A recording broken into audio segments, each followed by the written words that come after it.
Hi guys, welcome back to ഫ്രണ്ട്സിഫി. ഞാൻ ഫീത. ഇന്നത്തെ വ്ളോഗിൽ ഈസി ആയിട്ട് ഏതൊരു ബിഗിനേഴ്സിനും പെട്ടെന്ന് ചെയ്യാൻ പറ്റുന്ന ഒരു ഫ്ലവറിൻ്റെ ട്യൂട്ടോറിയലാണ് കേട്ടോ കാണിക്കുന്നത്. അതിന് വേണ്ടിയിട്ട് നമ്മൾ ഇതേപോലെ സിമ്പിളായിട്ടുള്ളൊരു ഫ്ലവർ ആദ്യം വരച്ചെടുക്കുന്നുണ്ട്.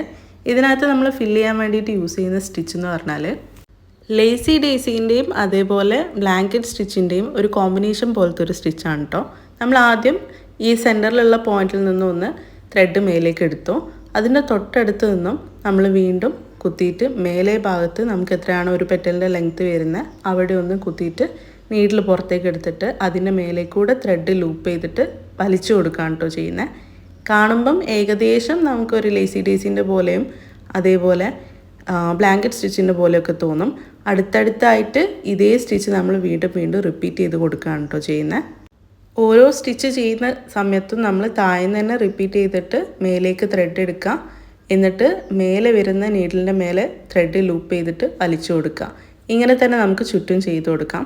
ഞാൻ ഇതിലൊരു ഡബിൾ ഷെയ്ഡ് വരുന്ന ത്രെഡാണ് കേട്ടോ യൂസ് ചെയ്യുന്നത്. അതുകൊണ്ടാണ് ഇതിൻ്റെ പകുതി പോർഷൻ വരെ ഒരു കളറും അതിനുശേഷം നമ്മൾ കളറൊന്ന് സ്വിച്ച് ചെയ്തിട്ട് വരുന്നത്.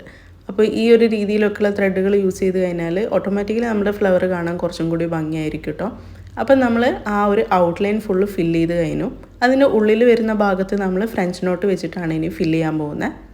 അതിനുവേണ്ടി നമ്മൾ ത്രെഡ് മേലേക്ക് എടുത്തിട്ട് ഈ ത്രെഡ് നമ്മൾ നീഡിലിൻ്റെ മേലെ 2 തവണ ചുറ്റിച്ചിട്ട് ത്രെഡ് ഒന്ന് ഹോൾഡ് ചെയ്ത് പിടിച്ചതിന് ശേഷം താഴേക്ക് വലിച്ചു കൊടുക്കുക.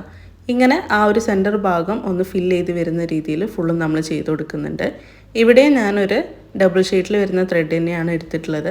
പക്ഷേ നമ്മൾ ചെയ്തു വരുന്ന സമയത്ത് ഫസ്റ്റ് വൈറ്റ് മാത്രമേ കാണുള്ളൂ. അതിനുശേഷം ലാസ്റ്റിലേക്ക് ഒരു 3-4 ഫ്രഞ്ച് നോട്ട് മാത്രമാണ് നമ്മളൊരു ഡിഫറെൻറ്റ് ഷെയ്ഡിൽ കൊടുത്തിട്ടുള്ളത് കേട്ടോ. അപ്പോൾ ഇത്രയും ചെയ്തിട്ട് ഈ ഒരു സെൻറ്റർ ഭാഗം കൂടെ നമ്മൾ ഫില്ല് ചെയ്ത് കഴിയുമ്പം നമ്മളുടെ ഫ്ലവർ ഇവിടെ റെഡി ആയിട്ടുണ്ട്. ഇത്രയേ ഉള്ളൂ നമ്മളുടെ സിമ്പിളായിട്ടുള്ള ഈസി ഫ്ലവർ ട്യൂട്ടോറിയൽ. എങ്ങനെയുണ്ടായിരുന്നു എന്ന് എനിക്ക് ഇഷ്ടപ്പെട്ടോ? ഈ ഫ്ലവർ ഇഷ്ടപ്പെട്ട് കഴിഞ്ഞാൽ തീർച്ചയായിട്ടും എൻ്റെ ചാനൽ ഒന്ന് സബ്സ്ക്രൈബ് ചെയ്യുക, സപ്പോർട്ട് ചെയ്യുക. Thanks for watching.